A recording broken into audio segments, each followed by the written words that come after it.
Hi guys, before you start watching the webinar, I want to give you some background information on what you're about to see so that you can view it in proper context. A little over a month ago, I was approached by a lovely woman named Ellie who asked me if I would be willing to participate in the PRANIC Feast organized by the organization called PRANIC Family. She wanted me to give a talk about dry fasting, and I thought to myself, sure, why not? This wasn't a paid engagement. I was volunteering my time and skills for free. Not only that, but the webinar took place at 7 a.m. my local time, which was less than ideal given that I would have to get up much earlier than that, and I wouldn't exactly call myself a morning person. This means that not only did I have to prepare a cohesive presentation, but I also had to inconvenience myself to some extent to be there. And all of this absolutely free of charge. When Ellie and I talked about the topic of the webinar, we agreed on the title, which was Common Dry Fasting Mistakes and How to Utilize Dry Fasting Correctly for Optimal Healing. Not dry fasting as a transition into Breatharianism, and not dry fasting as a consciousness expansion tool. No, it was about how to correctly utilize dry fasting for healing. Nearly an hour into my presentation, one of the administrators of the organization interrupted me and said that he wasn't interested in the information I was sharing because it was too mind-focused, and that the PRANIC family doesn't actually promote dry fasting as a means of healing. He said that he wanted me to stop because he didn't want people to get into too much detail, as it was antithetical to his view of dry fasting. Needless to say, I was taken aback because that did not line up with the discussion that I had with Ellie. So I had to sit there while he admonished me for being too wordy and intellectual, saying that dry fasting should not be done for a specific outcome like physical healing, but for fun. Now you're going to see the entire exchange, although it was mostly him talking at me, and you can certainly make your own conclusions. It was unpleasant, to say the least, and it also felt like gaslighting because I was being berated for giving them the exact information that I was asked to deliver. It's not like I was asked to discuss the mating rituals of butterflies, but instead I decided to talk about carburetors. No, I gave them exactly what they asked me for. At one point, I really considered just leaving, getting off the call, thinking to myself, I don't need this. I certainly didn't need to get up at 5 o'clock in the morning to get publicly castigated. I did end up staying though, but the discussion moved in a completely different direction. Given that I didn't get the chance to share all the information that I originally intended to include in the webinar, I have recorded a separate video so that you can still hear it. That clip is going to be added at the end, so be sure not to miss it. I am also inserting additional commentary to better elucidate some aspects of the discussion that weren't handled with as much clarity as I would have liked. So this video is going to be a bit of a slice and splice job. I also want to give you a heads up about the quality of the Zoom call, as there were sound delays with echo, feedback, and other audio issues that made it quite difficult to carry on a smooth conversation. And unfortunately, some things did get lost in translation. So I apologize in advance if it feels disjointed at times, but nothing I can do about it now. I would really like to hear your opinions on this particular webinar, so please leave your comments below. Let's roll the tape. Ivana, you are so beautiful. You must be Russian. I'm Ukrainian, but you know, it's 7 o'clock in the morning. This is as beautiful as I get at this hour. But thank you. I'm so curious. Tell us about you and your wisdom you want to share with us. Well, I have been a fruitarian detox specialist and a dry fasting coach for about 5 years now. I started out because, like most people, I had health issues. So I was looking for answers for about 7 years or so. I was going to doctors, getting nowhere. It was really, really tough. And then in 2017, I discovered Dr. Morse by happenstance. And I started following the fruitarian detox journey. Of course, my kidneys were not filtering whatsoever. And I heard Dr. Morse talk about dry fasting to get kidney filtration. 24 to 36 hours, you get kidney filtration. I thought to myself, oh, I'm going to try this, right? So I started doing it. I went on all kinds of different forums, and this is where I found Dr. Falanov's book. I think it was Cure Zone. So after I read Dr. Furlanov's book, I was hooked. And that's how it started for me. Wonderful. Thank you for sharing. Yeah, I think everyone's excited to hear a little bit of what you have to share today on the subject of common mistakes on dry fasting. So if you want to dive deeper into that, that'd be amazing. Thank you. Also, it sounded really exciting, the thing you said about the kidney, that it helps the kidneys. Yes. Because I had, that's how I also kind of how I found this path, because I had health issues, but then I had to figure it out all by myself and found the different ancient wisdoms and modern people who have, helped themselves, different methods. And while I was sick, I was always getting this that, oh, you have such a weak kidneys. So that was really exciting. You said that it actually helps the kidneys. Oh, yes. Yes. Mm-hmm. Could you say something more about that? About what specifically? How it helps the kidneys, like. Well, because during the dry fasting, kidneys stop being the main avenue of elimination. During the dry fast, the liver is more involved. You still have lymphatic flushing, but the liver is doing more of the work. And because you're not drinking, the kidneys can contract and spasm and sort of can unload some of the stuff that they're holding. Oh, so they get some rest, and yes, thanks to that, they can actually detox. Mm-hmm. Yes. Oh, that's awesome. All right, guys, so let me get into today's topic of discussion, which is the most common things that have come up in my practice, but I have not seen being discussed really. So as I said, I have been a dry fasting fruitarian for over 5 years now, and the longest I have dry fasted has been 13 days, which isn't necessarily anything to write home about, as I certainly haven't broken any records. But it is long enough to be able to access deeper states of physical healing. Fasting is an incredible tool, not only for achieving and maintaining physical health, but for gaining greater self-awareness as well.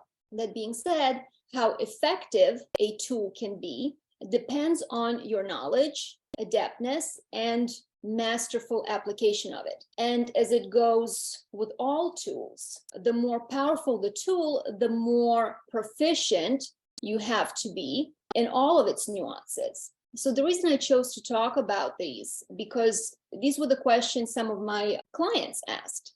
And because I have seen so many instances where the information being circulated online is misleading, incomplete, or plain wrong. And not just online, but even in literature that's meant as a guide for those who want to incorporate dry fasting into their lifestyle. One example would be the Phoenix Protocol, where August Dunning recommends enemas during the dry fast, which of course automatically breaks the fast, causing you to shift into water fasting instead of remaining on the dry fast. Another curious inconsistency in his book is that even though he mostly based his book on the teachings of Shenikov and Filanov, whom he references quite heavily in his text, he also contradicts those teachings by claiming that hard dry fasting for longer than 7 days is harmful to the body and should never be attempted. Nevertheless, what we know from Shenikov and Filanov is that it is days 8 and 9 that are some of the most crucially important days, because that's when the second acidotic crisis occurs, which is where the body goes deeper into the healing by finishing up the process that was kicked off in the first acidotic crisis that happens usually within the first 3 days of the fast. And then there's the question of the diet. You see, both Dunning and Filanov promote animal-based diet as the optimal diet, which I wholeheartedly disagree with.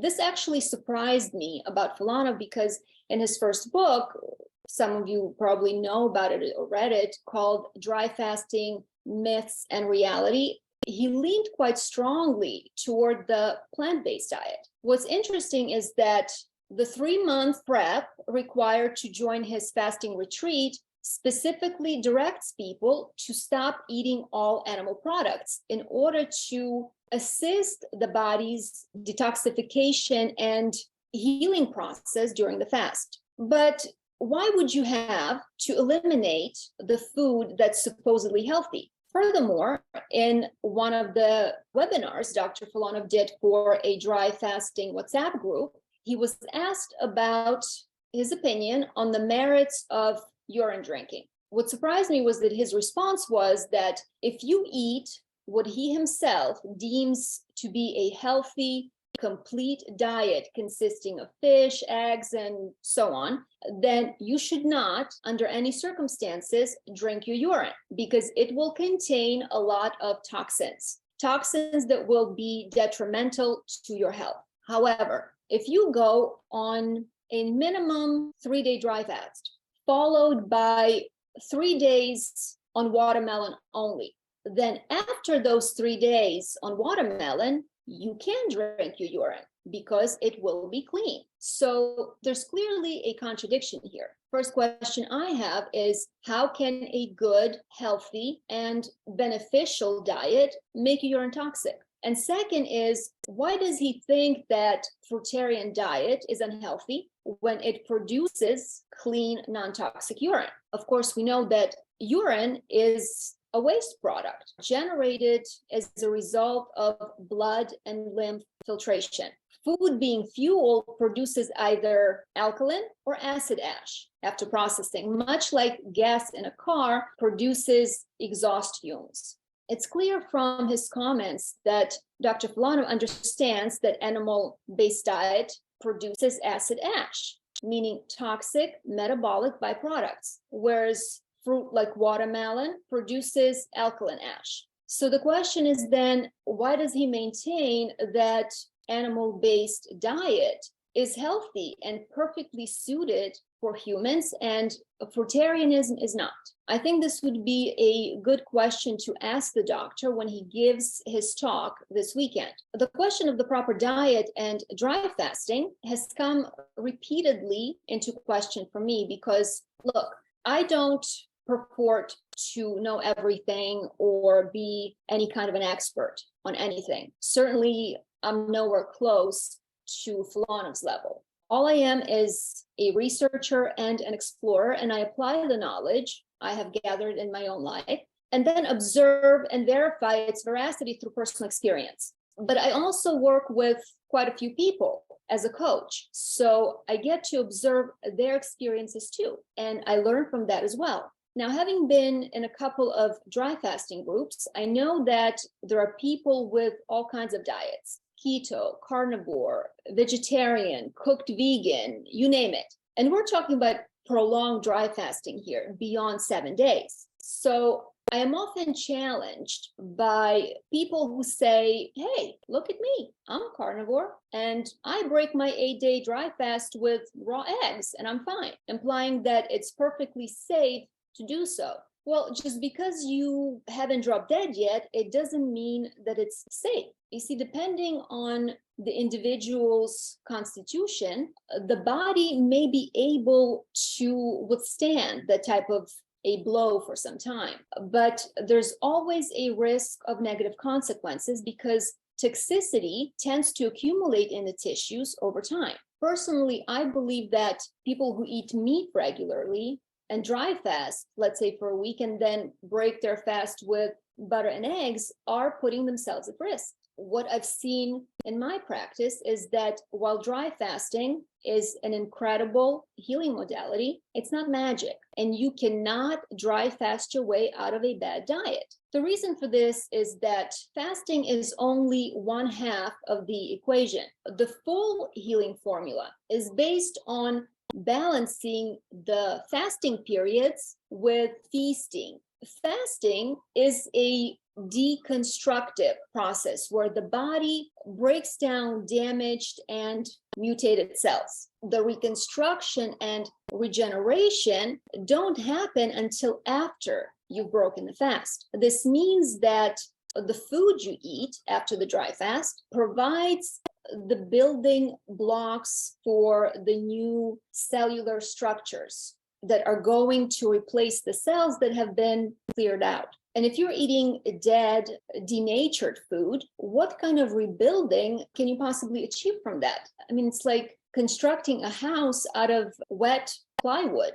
Only recently, I worked with two clients, a man and a woman, who consistently dry fast. They're both vegetarians, but they eat cooked food like lentils, beans, potatoes, and rice.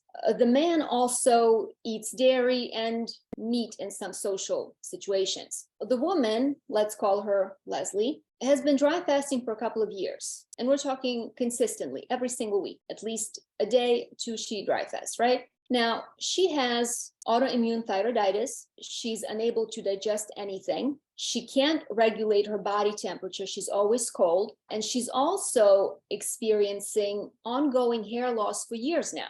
And on top of that, she's suffering from biotoxin illness. Now, she says that she has no choice but to stick to cooked food because eating raw fruits and vegetables literally lays her out, where she has no energy after eating, causing her to have to stay in bed all day, just try and get back to her senses. Now, her consistent dry fasting has left her feeling dehydrated and nutrient deficient, and it has not helped her with her digestive issues whatsoever.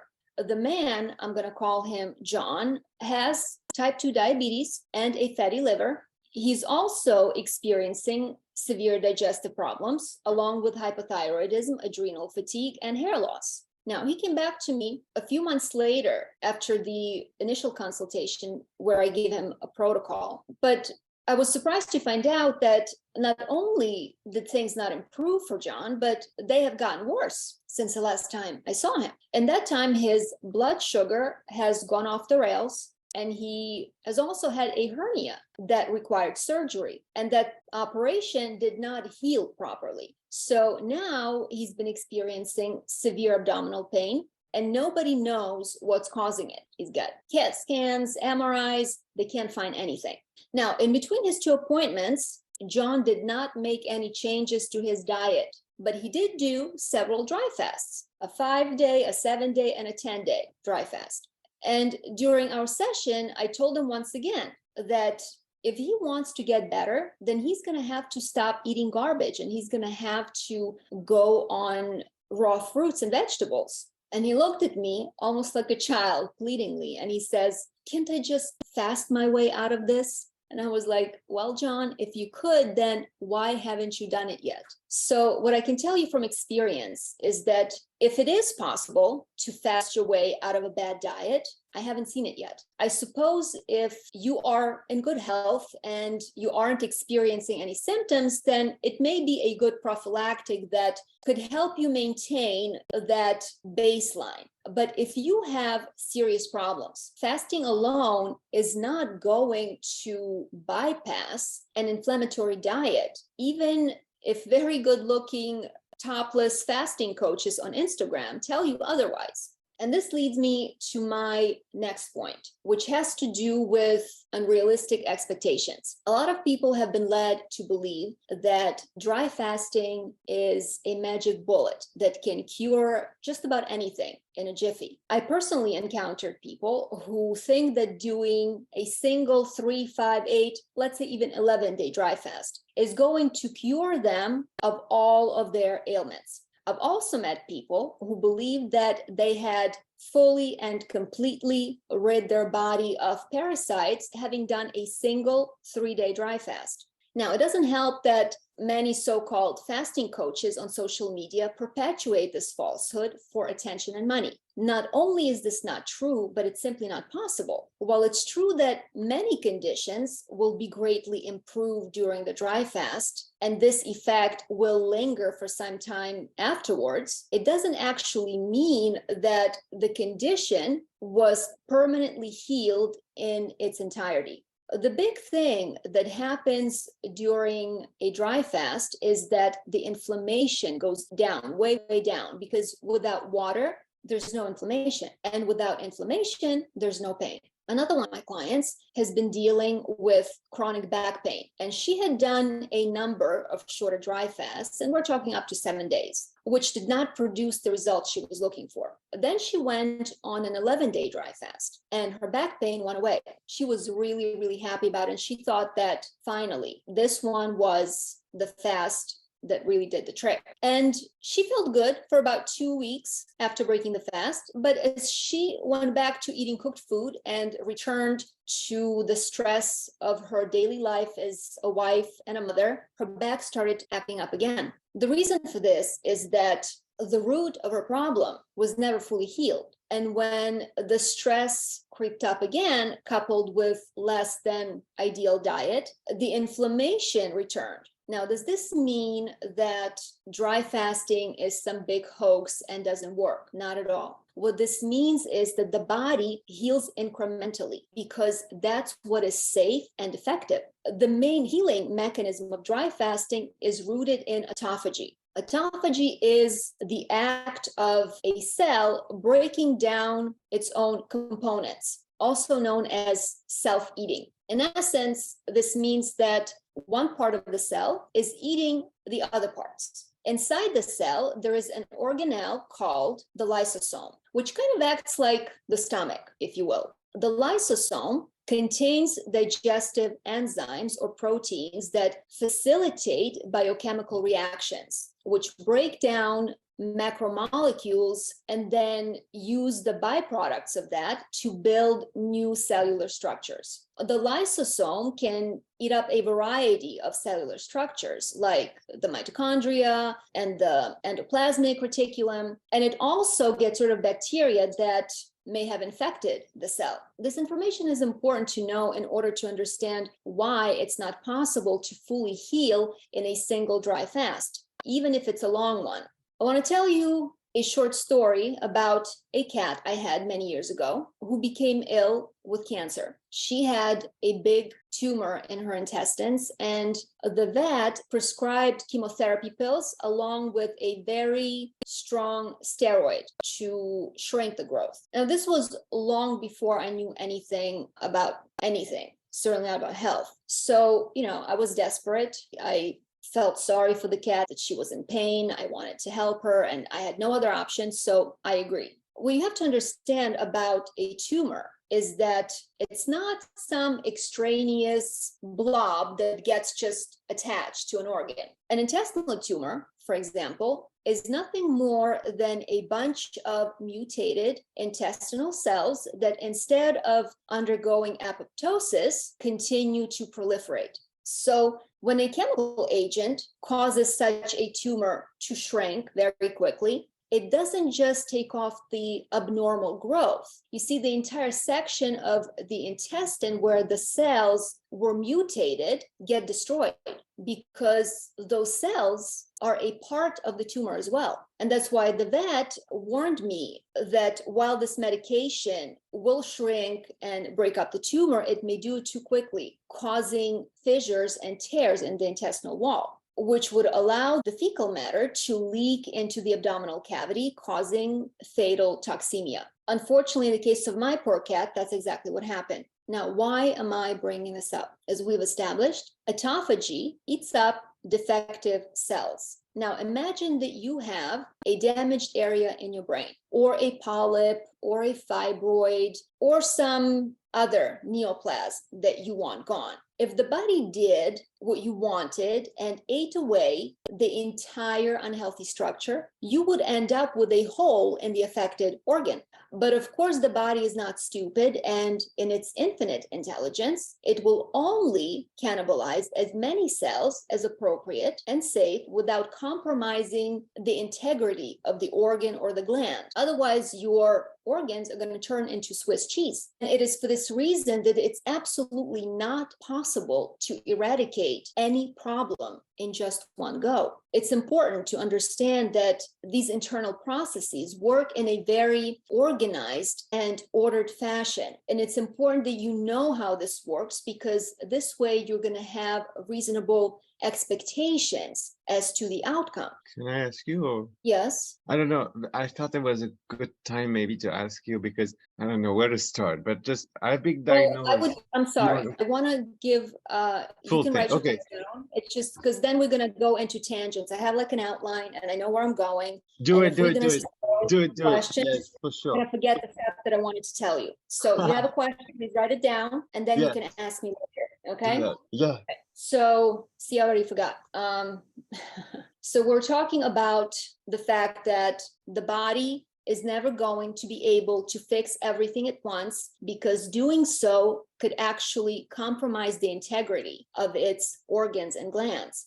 And I want to go a little bit deeper into autophagy, because I've had people argue with me that eating grapes induces the same type of autophagy as we experience during a prolonged dry fast, citing all kinds of in vitro studies, which of course have nothing to do with the reality of how things work in a living body. You may also have seen ads on Instagram for a meal replacement product that is supposed to mimic fasting.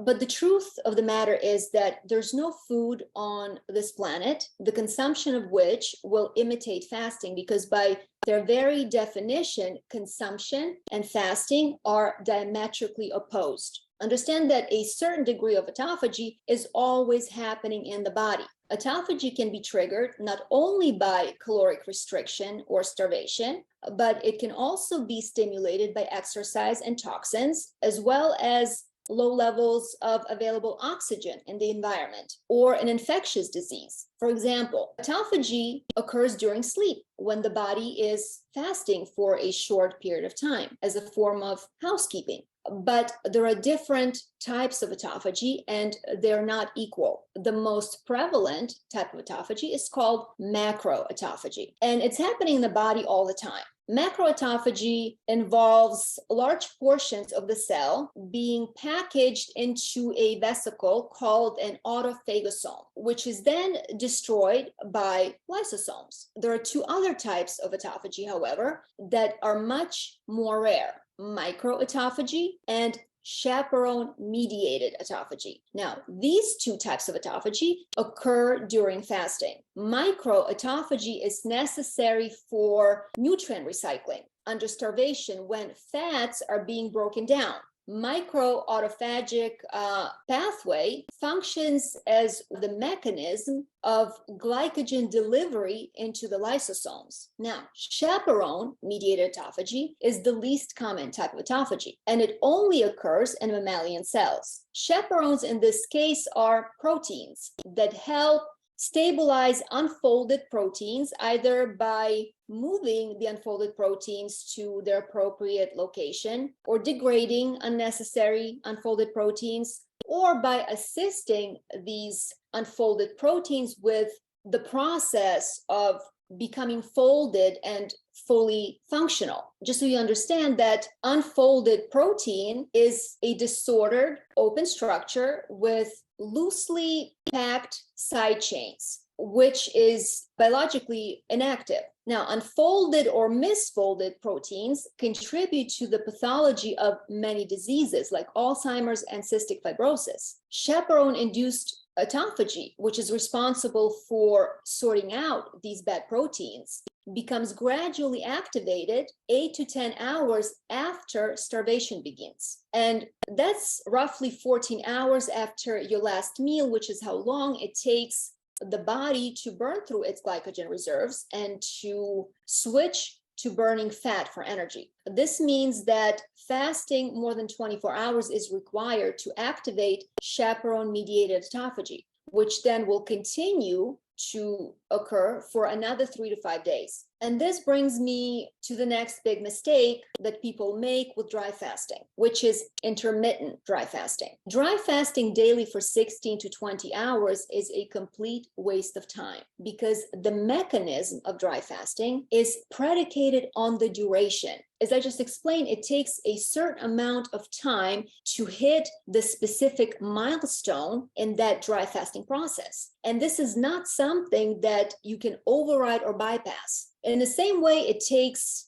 9 months to produce a baby, it takes a specific amount of time to achieve healing through dry fasting. Dry fasting for 18 or 20 hours a day is like being pregnant for 3 months and then all of a sudden deciding, you know what, that's enough. That's good enough. Okay. Obviously, everyone knows that it's not enough to be pregnant for 3 months to produce a viable baby. And it's the same when it comes to fasting. It's not enough to fast less than 24 hours. Now, sure, you can say, you know, great, I participated. You can pat yourself on the back and feel good about it. But what did you actually accomplish? Well, not very much, outside of maybe getting some insulin sensitization and giving your GI tract a rest. You really haven't gotten anywhere. You didn't even get out the gate. So I'd say that the minimum length of a dry fast, if you want to achieve any sort of healing, should be at least 3 days. Because that's when the first acidotic crisis occurs, activating that really cool chaperone-mediated autophagy. What I can also tell you is that people who consistently practice this method of fasting eventually end up dehydrated and malnourished, because over time this will have a negative cumulative effect, making it difficult for you to fast for longer periods of time. I've seen this happen with clients who have applied this dry fasting model for 2-3 years, after which they simply run out of steam. They say to me, you know, it used to be so easy. It was no problem for a long time, but now for some reason I just can't do it anymore. Well, the reason for this is that chronic dehydration and depletion that occurs as a result of depriving yourself of food and water daily for, 20 hours a day. That's too much, right? Oh, you mean the periodic dry fasting? That's the one that people get so dehydrated from. Is that the one? The intermittent, I mean. Intermittent, yes. The one daily that you do intermittent, lower than 24 hours. Correct. Where okay, so every day they don't eat and drink for 20 hours, and then they have 4 hours to have their juice, to have their food, whatever. So when you do this on a regular basis, your body gets extremely dehydrated and you also get depleted with nutrients. You become deficient. When you dry fast for 18-20 hours a day and then you consume only one meal, which may not even be properly digested and utilized, you're going to end up with serious deficiencies. I see this all the time. Also, drinking distilled water is also extremely dehydrating to the body because distilled water is devoid of minerals and electrolytes, right? And because it's the so-called empty water, when it enters the body, is going to pull on the minerals. So not only are you not putting minerals in, you're actually losing minerals with distilled water. Lauren Lockman, who specializes in water fasting, says that dry fasting clients that come to his retreat are some of the most dehydrated people he's ever seen. You see, dry fasting is much more effective when you do longer fasts, between 3 days up to 11 days. And then you have to take some time to restore and regenerate the body, because by its very nature, fasting is a destructive process. And if all you're doing is continuously breaking the body down without sufficiently rebuilding it, then what good does it do for your health? So would you not recommend 24 hours fasting, like we're doing 24-hour each Sunday? You can do a 24-hour fast, but if you let me talk, I'm going to tell you all of these things. I promise. Can we make a deal, guys? Yeah, sure. That I tell you what I want to tell you, and then you give me your questions. So the only exception where you don't suffer this type of depletion would be with a person who has already achieved optimal state of health and is transitioning toward a permanent state of diminished food consumption, like Satmarga, who only eats 3 times a week. Now, his body has adjusted to this reduced food intake. So eating only 3 days out of the week is now perfectly normal for him. So my advice to you, if you want to do intermittent fasting, is that you're better off going with spring water fasting, combined with some systemic enzymes and astringent herbs for intestinal cleansing. And even then, I would only recommend it for a limited time and not as a permanent lifestyle. I know that 1 meal a day is a very popular thing right now, but from my experience, most people don't do that that well with it.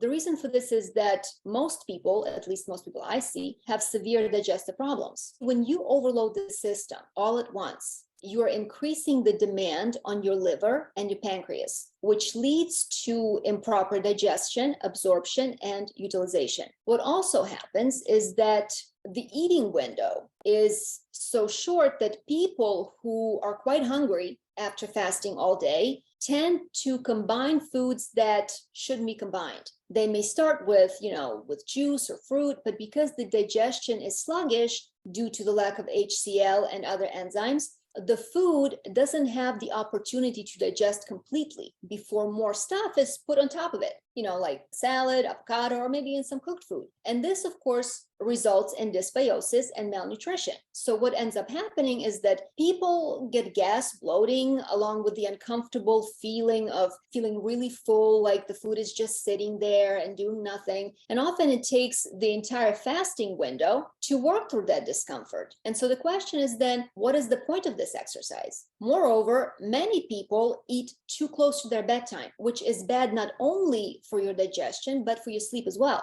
If you have a large meal less than 4 hours before going to sleep, the body is not going to be able to perform its nightly tests of cleaning and regenerating. This can also disturb blood sugar balance. So I wouldn't do one meal a day unless you have excellent digestion. And you also have to be extremely disciplined with pacing yourself. That means that you have to make sure that you're not eating your meals too close to each other, which can result in improper food combinations. As a matter of fact, they're now saying that it's better to invert the fasting window, meaning that you eat for a few hours after you wake up, and then you fast the rest of the day and night, because this is more in sync with the body's natural circadian rhythm. Another common misconception, and maybe this is just a case of mislabeling or confusion in the terms, but I constantly hear that there's autolysis happening during fasting. And the word autolysis is used in Dr. Filano's books as well as many others. So let's get the record straight here. There is no autolysis happening during dry fasting or any other type of fasting. In fact, autolysis very rarely happens in a living body because by its very definition, autolysis is literally decomposition. It's what happens to the body when it dies. Therefore, if you have autolysis happening at any point while you're still breathing, you're in serious trouble. I think that some people confuse apoptosis and autophagy with autolysis, thinking that these terms are interchangeable, but they're not. And the distinctions are actually very important. You see, unlike autophagy and apoptosis, which are active, non-inflammatory, highly organized, and intentional processes, autolysis is a passive state of decay marked by destruction of tissue and inflammation. This process mainly occurs post-mortem, meaning after death. Now, it is possible to witness autolysis while a host is alive, but this will only occur if there is an underlying disease catalyzing this process, something like gangrene. So we're essentially talking about necrosis of tissue. When oxygenated blood ceases to circulate, it causes the ambient pH inside of the cell to decrease, making the cell acidic. I'm sure you know that each cell has to maintain a certain pH level to stay alive. So when the intracellular pH drops out of that range, it affects the function of all of its biological processes. The cell membrane senses the acidity that's brought on by the lack of oxygen, and it alerts the rest of the cell that its environment is no longer survivable. And this is how the beginning stages of autolysis are initiated, which literally means self-rupture. So the cell swells up and it bursts. Once the membrane potential is lost,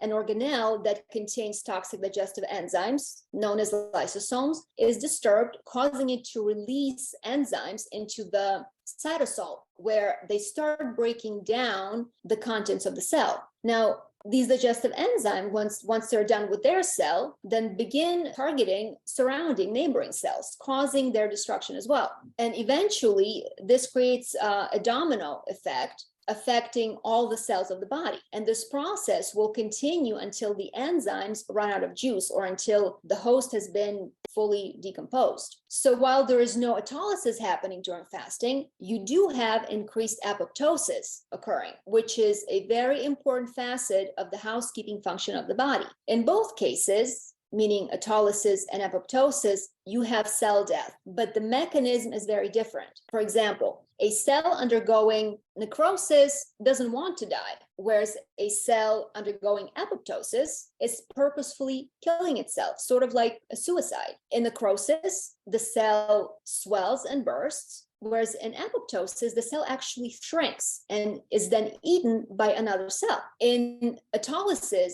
the internal structures and the membrane of the cell simply disintegrate. But in apoptosis, the structure of organelles and the nuclear membrane remain fully intact. In necrosis, a very disorderly process is happening where the cell simply loses control of its biochemical processes. Apoptosis, on the other hand, is tightly regulated by the cell, and it proceeds in a very organized and orderly fashion. As I already said, autolysis will present with inflammation, scarring, and loss of tissue function. But apoptosis has no inflammation or scarring, and any loss of function can be restored. And lastly, in necrosis, you have whole fields of cells that die and are lost. But in apoptosis, only one cell is lost at a time. So it's very specific, it's very intentional, and very organized. I think that understanding this mechanism of autolysis can also help you better understand why some diets are more harmful than others. The distinction between healthy and toxic food, in my opinion, isn't a matter of just semantics, but of biochemistry. When you're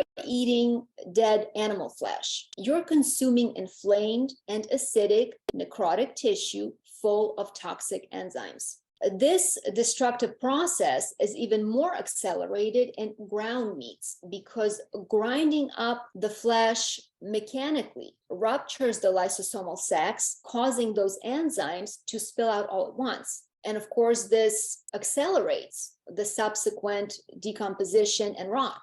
So you tell me, how could that possibly be good for your health? Another mistake I see people making is intentionally gaining weight in order to prepare for a dry fast, because they want to create a cushion that would enable them to fast longer. But here's the problem with this line of thinking. First, is that most people eat junk to put on weight because you can't really gain that much weight by eating raw fruits and vegetables. So people start eating nuts, seeds, cooked starches, and grains, which only clog up the intestine and create inflammation because these are acid ash forming foods. Not only that, but you're also exposing yourself to pesticides because even organic grains and legumes are sprayed with glyphosate before harvest because glyphosate is used as a desiccant to quickly dry out the crop in order to shorten the wait for that crop to be ready for harvesting. Additionally, grains, seeds, legumes, and nuts contain enzyme inhibitors, anti-nutrients, and lectins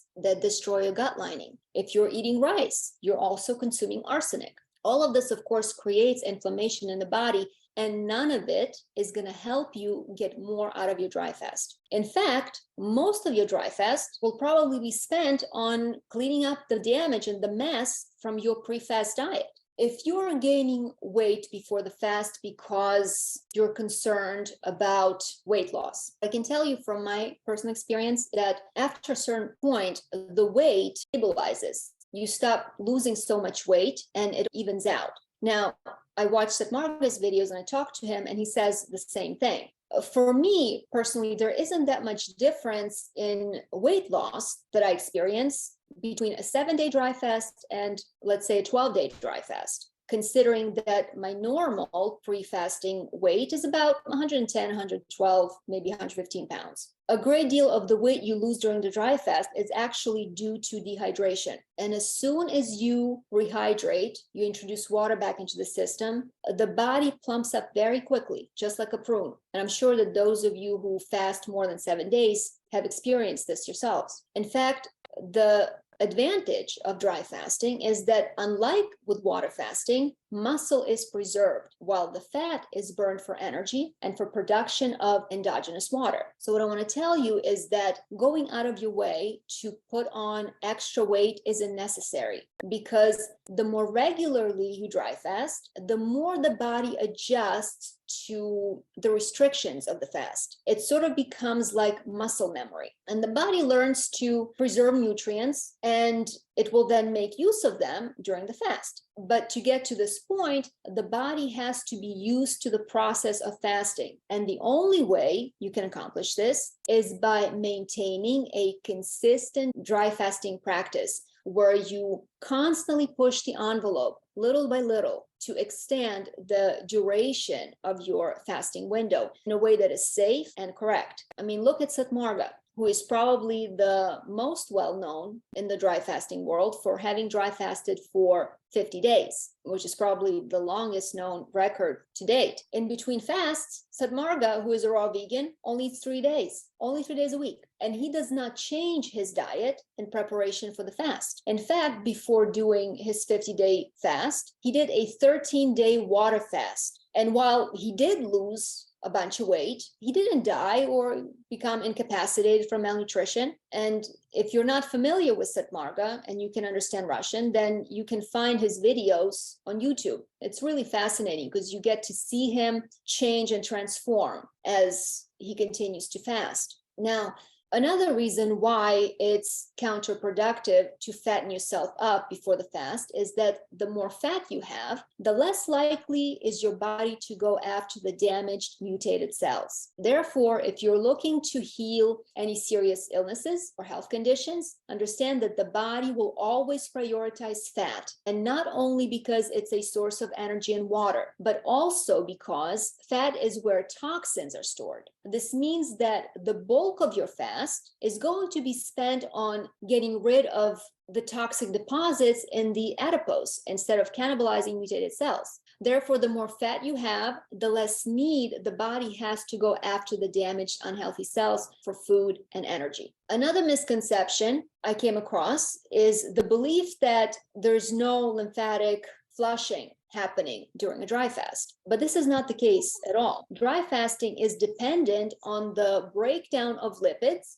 to produce water and sugar. And the only system in the body that deals with lipids is the lymphatic system. This link between lymphatic vessels and adipose was only recently recognized. It was found that lymphatic vessels share a very close spatial association with adipose tissue. And further investigations revealed that the visceral adipose, it's the fat that's covering our internal organs, contains both lymphatic capillaries and larger vessels. Up until now, we didn't know that there were lymphatics inside the fat. We know that there's blood, right? There's blood circulation, but now they're saying that there's actually lymphatic vessels inside the fat tissue. And what these vessels do is they mediate lipid absorption and transport, as well as regulate the traffic of immune cells that rely on specialized adipose tissue depots as a reservoir of energy deployed to fight infections. And that sediment that you see in your urine is the result of lymphatic elimination.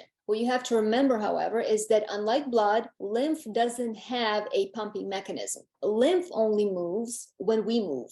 Deep breathing also activates lymphatics, which is why it's imperative that during the fast, we continue to move our body and utilize breathing techniques, as this will help us to move lymph, which in turn will help us with the elimination of toxic waste. Now, let's talk about how I think we should probably get closer to ending, if it's okay, because we're past the hour right now. Oh, it's okay, Fabi. This is super interesting. I mean, I if you know, want to have but something more, we can just record it. I do have a comment. Part of the values of the PRANIC family is simplicity, not being so much about words, intellectual and stuff like that. So I need to make sure we don't also like, because we can do another hour, you know, of like scientific terms. Unfortunately, the mind, even everybody in the room is very interested in all of the terms. And I would like people to not go too far deep into trying to explain everything, if that's okay.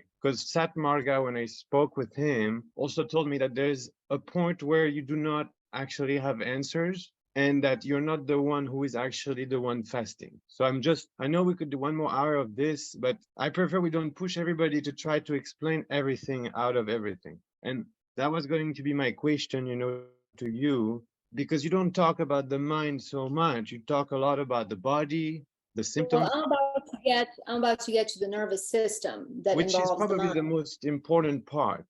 And I don't think we promote this PRANIC feast as a way to come here to heal or cure any disease. We actually do not recommend to anybody to come for this with us.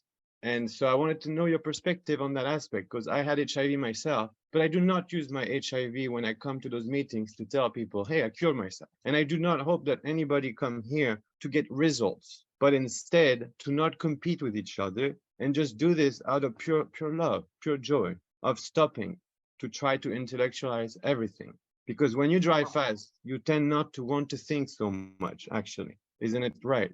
It depends May I on the just- person.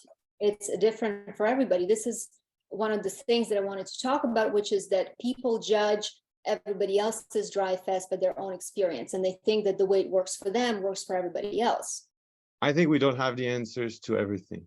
I think you're right, Fabi, and I think Ivana's point is very important though, because I would, at least for me, whenever I'm dry fasting, I really want to know what's happening in my body. So I think But that's not there what are Satmarga people is that saying, want you know? to. This is not what Satmarga is saying clearly. Just so you guys know, if you're looking at him as the big guy, know that he's past, it's beyond the mind, what happens when you go beyond certain days. Yeah, for sure. I understand that. But I'm saying that it's important for everyone to know what they're doing in order to not make any But you're not, mistakes. no, this is very important. Satmarga also said to me about the fast, you are not the one fasting.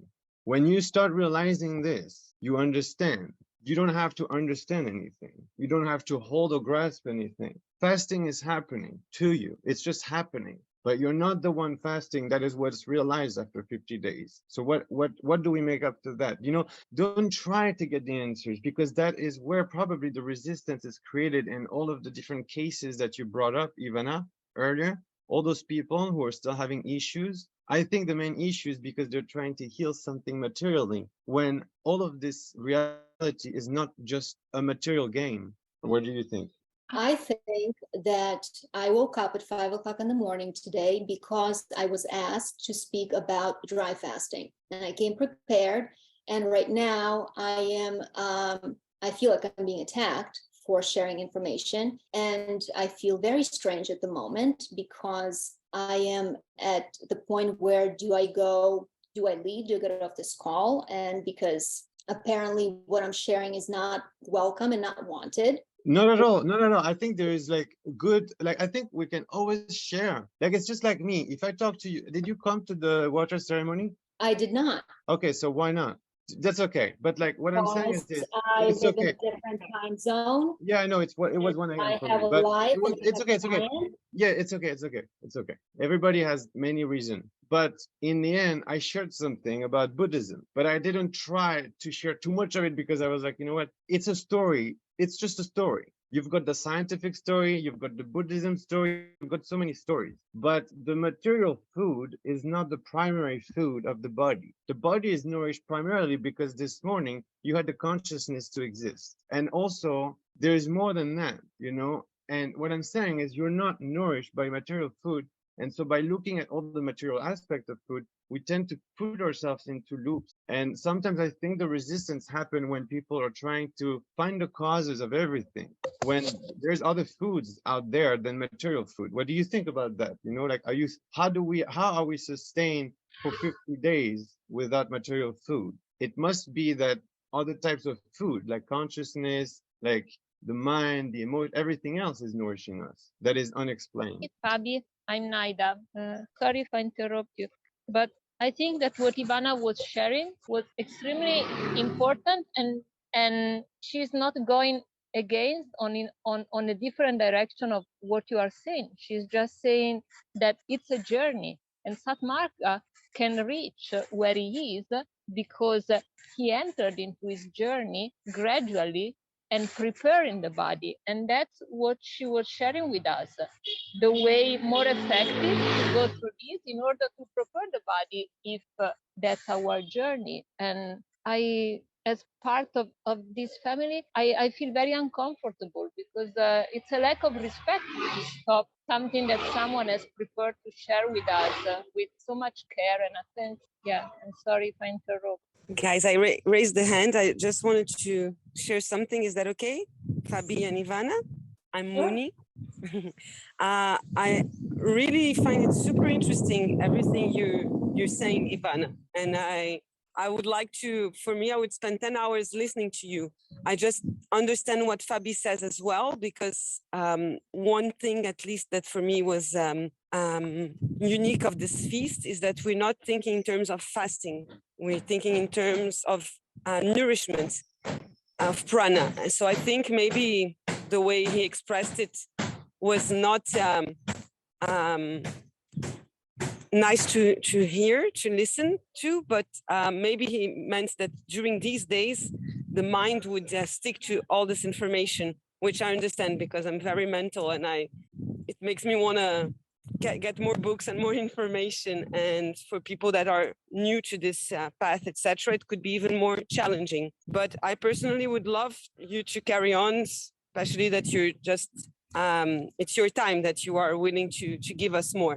But I also understand Fabi's point of view, because then we think in terms of dry fasting for 50 days, but what about people who live for years without really having drinks, not counting the days, etc. So it's just different systems, I guess, and ways of talking about it. But it's only sharing like my point of view, just to hopefully have it more harmonic and that we can. Yeah, I'm really sorry. I just meant talk without anybody feeling offended, please. I'm really sorry. I don't communicate well. It's just for me, the scientific triggers me because I come from scientific background. I got diagnosed HIV and science has not helped me at all, but I don't take my pills anymore and I don't need to explain it. And I saw so many people suffering from the trap of the mind that, you know, and so I just don't know. For me, the only answer is getting out of the mind, like stopping to try to explain. That's what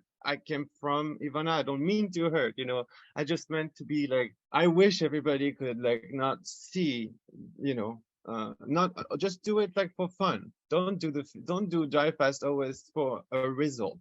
That's it. So I'll stop on that. Anybody else can go ask question. Fabi, just to add something, when I think when like I've done today some blood tests and I was thinking, oh, without drinking water, would it be good? Because we still live in the system where we have those regular checkups, etc. So I understand that if the mind understood it all, we would think we're not dependent on minerals or anything. But it's a process. And as there was this talk, and I was even surprised of the title. Yeah, I really want to add that to Ivana, you are very, very appreciated. I'm sorry you felt like that. It's just like, you know, like Fabi said, sometimes communication just doesn't come out the right way, right? As well. And he really means well. And it's also, I just wanted to say, it's also a nourishment. I know by being intellectual myself, I can go down to a rabbit hole where I just like try to understand stuff, but also intellectual beauty of what you're sharing is also a higher form of nourishment. And the things you're explaining are also how the body nourishes itself by eating the cells and how it actually technically works in the body.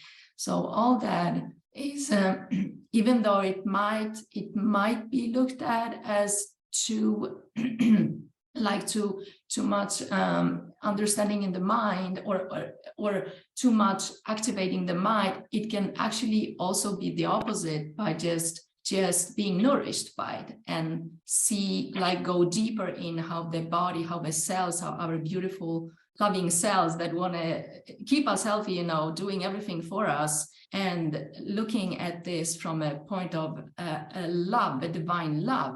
This is the technical way the divine love orchestrates for us to be nourished during the dry fast. And yeah, so really do not feel anything else but very much appreciated, and from everybody, and you know, from Fabian, everybody who's here, and the whole community. We are so happy to have you here. I agree. I just want to say something that we were talking about breaking free from the mind, and then all of this that makes sense. But I think in a way, if we want to break free from the mind, we have to go within. So we still have to think, we still have to use it, and we have our minds for a reason. So I believe yeah, it's good to hear all of this. And I think it's important for us to know and understand Tabby as well, and where he's coming from. My dad is a doctor. And I mean, I've been through all of those orthodox type of thinking. And I understand this is not what Ivana is bringing us. So yeah, I appreciate her for that.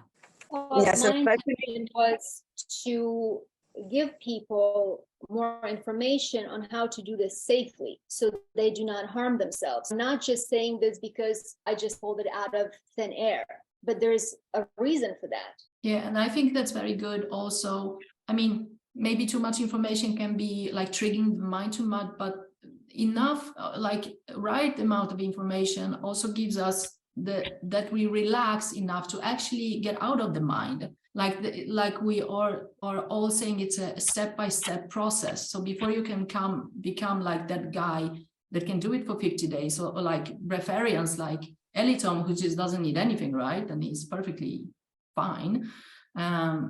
It takes different steps to go through. And one of those steps can be understanding for some people, and for other people, they don't need understanding. There's another step for them. So this lecture will be beneficial for those who are drawn to a deeper understanding, and the other type of people who don't need that, there's a different step for them. They will be benefited by some other lecture during this feast. So I think we all need different things depending on where we are and how we are, the constitution of us. Can you maybe finish on like what you wanted to share? Because I think my question was important. I never got to ask that question with everybody about the HIV. When I got the HIV, and I decided, because of the work of Bruce Lipton, who is on the beliefs, you know, the mind, you know Bruce Lipton? Yes. Yes. So basically, it's him that, it's not necessarily the fasting, it's him that triggered me when I realized his teaching. And then I just decided, it was not even me, it's just happened. The mind is not the mind, whatever, something happened. I decided to drop my treatment completely. And my whole environment, families and everything started changing, and also kind of like mixing with that belief that I was fine. And we all forgot it. But science says that it's still there. It will always be there. The symptoms will come back or whatever. And even when I was taking my treatment, they would just tell me, like, if you miss one pill, you're going to die. So how is it that after 10 years, I'm feeling the most alive person? You know what I mean? Like, if you can speak a little bit about the mind aspect from your perspective, that would help me, because I saw this healing for me more without explanation, and it felt more toward the mind and beliefs than it felt toward like what I did physically. Well, beliefs is what creates the reality you perceive around you. Reality you experience, whether it's the HIV, it's your friend, whether it's the situation we're in, is nothing more than an extension of your own consciousness. You have created everything, absolutely everything in the physically perceivable universe.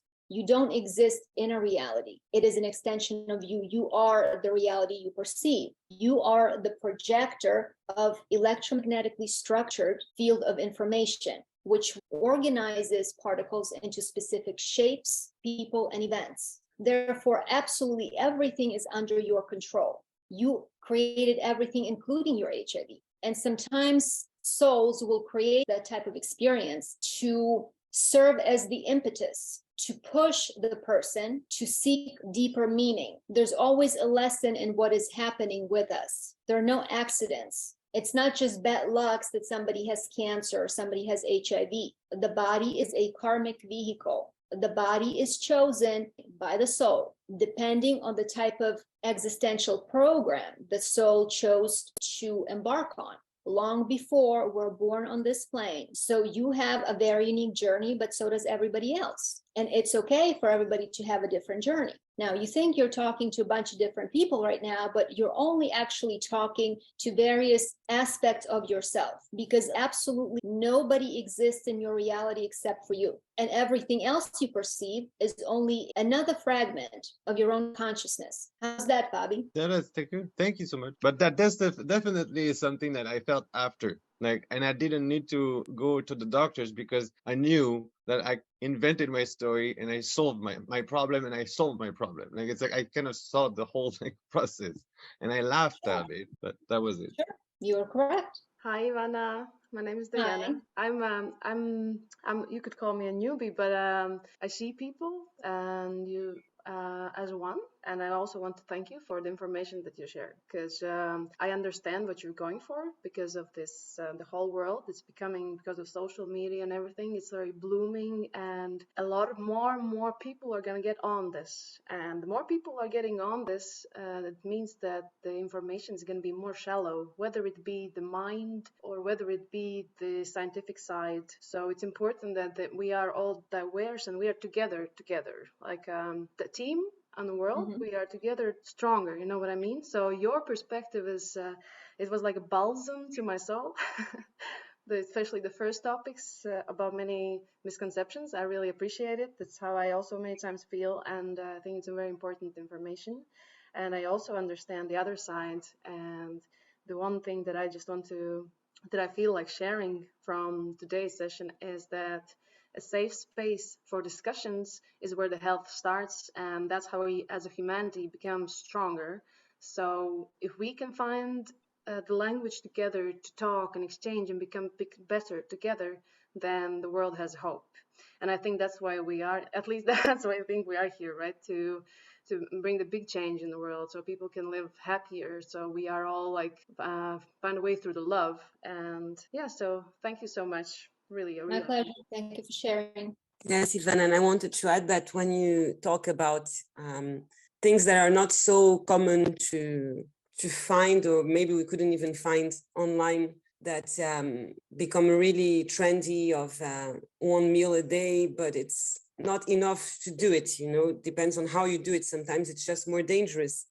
And if you could share maybe in a document or more about the combinations that you follow, apart from the seeds and everything you already said.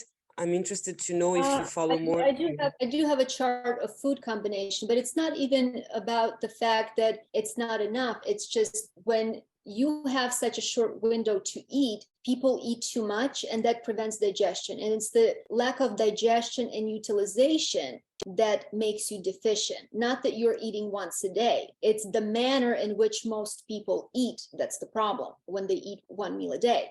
You see? And in my experience, so many people I see produce no hydrochloric acid in their body.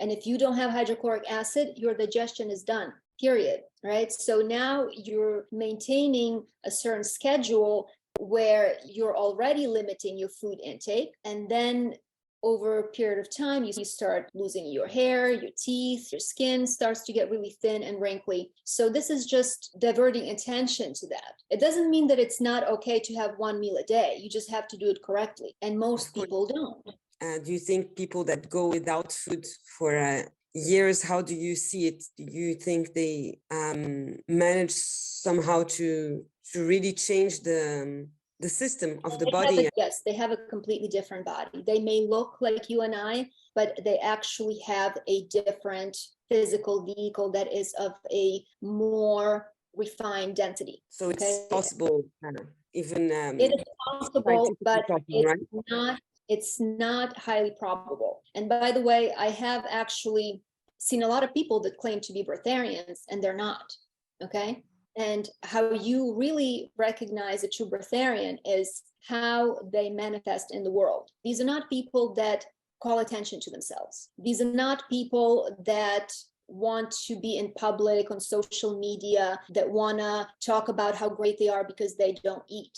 And one of the reasons why I like Satmarga so much is because there's no ego. He's a very sort of relaxed, down-to-earth, unpretentious guy. He doesn't care. Meanwhile, there are some people that fast X number of days, and they're talking about calling the Guinness World Book of Records, even though they're way, way behind Satmarga. You see what I'm saying? I think being on the phone and the medias drains the energy. So often it's not that compatible with just nourishment and prana and being in nature. But of course, just having internet and magnetic fields may not help. Forget about magnetic fields. Your body is a reflection of your level of consciousness, period, end of story. For you to be able to not eat, you have to reach a different level of consciousness. And these people, by the way, not only stop eating, they stop having sex, and they stop doing other things that are related to the lower chakras of the energy body. They're no longer driven by those lower instincts. So this requires a complete change and overhaul in your lifestyle. And it doesn't start with food. It's not giving up food that leads you to enlightenment. It's the enlightenment that actually leads you to no longer require food. Yeah, thank you so much for that. People go and try to be breatharian. It's like they're trying to do it backwards. They're trying to sort of reconstruct the process. But the process always starts from within. The only, and this is my personal opinion, the only true breatharian I saw was Victor Truviano. And you see the difference in energy. It's not something actually you see. It's a feeling. It's a presence. You see a person is sitting very quietly, actually taking up very little room, and they're just observing. They don't need to be out there boasting, look at me, I did that and I did that. It's been this many years. They don't care because they have actually separated from the ego. You have to go through the ego death to get there. You have to let go of, I need to express it this way. It has to be that way. There is the state of allowance, which is the state of grace that these people embody. And it has nothing to do with food. The food is just an afterthought to them. It's not even a thing. The food is such a small part of this that for me, it's laughable because it's not about the food. It's about the evolution of consciousness. Yeah, and also I want to, yeah, go ahead. Sorry, I have a, so do you also agree with that? Because you want to expand your consciousness, that like, you know, stuffing down meat and heavy food will activate all the lower chakras more than necessary for you to actually be able to get more expanded in your consciousness, because then your whole system needs to are heavied by that. Like when you eat fruit, you won't be as heavy and you won't activate those lower chakras as strongly. So then it will be easier for you to like uplift into the higher realms and expand your consciousness. Do you know what I mean? So that the one thing doesn't exclude the other. I'm not sure I understand your question, because first, yeah. So I mean that yeah, we're not focusing on the food, like you said, like. Is like trying to do it backwards by trying to change your diet and come to like enlightenment that way. We're trying to retro-engineer a spaceship by picking the pieces together. It's the way most people who want to become breatharians go about it. If I stop eating, then I'll be a breatharian. No. If you raise your consciousness, the food will simply fall away. The lower instincts will simply fall away. They will no longer interest you.